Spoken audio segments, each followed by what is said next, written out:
ABC6 weather with meteorologist Tyler Hughes. Brought to you by the Preserve Sporting Club and Resort.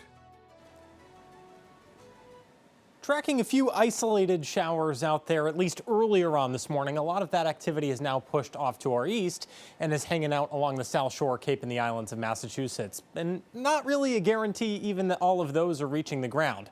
But we have heavier rain and more widespread rain on the way later on today. And it's all thanks to this area of low pressure you see here.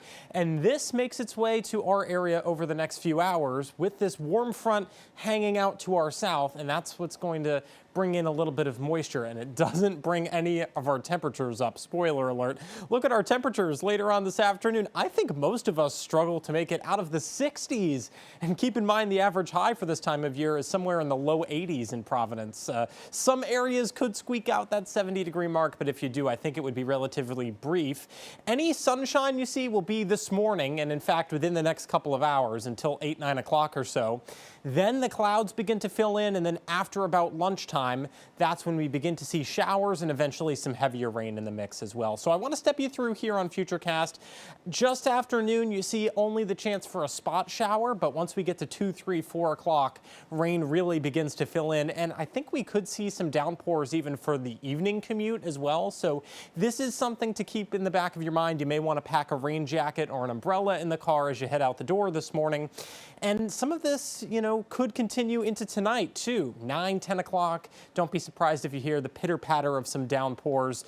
But eventually overnight, this gradually begins to lighten up. And by the time you wake up tomorrow morning, for tomorrow's morning commute, only the chance of an isolated shower. And I think most of us will be dry. But it is much needed rain. A lot of us are in an abnormally dry status. Even once you head toward the Outer Cape and the islands, you're in a moderate drought status.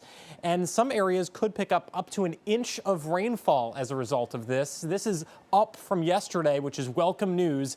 And I know a lot of your lawns and gardens really need the rainfall, so could see a good soaking as a result of this rain. Not exactly a beach day today with temperatures in the 60s, but rip current risks are increasing as you head into the weekend, and that's thanks to Hurricane Erin here, a Category 2 hurricane as of the 5 o'clock advisory. No major changes to the track, but we still have tropical storm watches and warnings up for Cape Hatteras and for Bermuda as well. As the storm moves northward, the wind field expands, and so that's why the watches are up for those locations, because they're worried about some of the outer bands bringing rain and wind to those areas.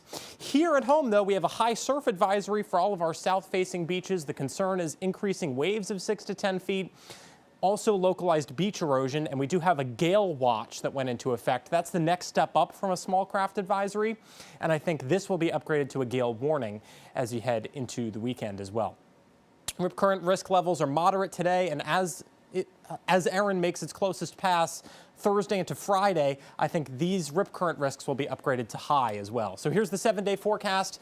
Once we get into Thursday and Friday, though, we get to see more sunshine in the mix. It'll be very breezy as Erin makes its close pass.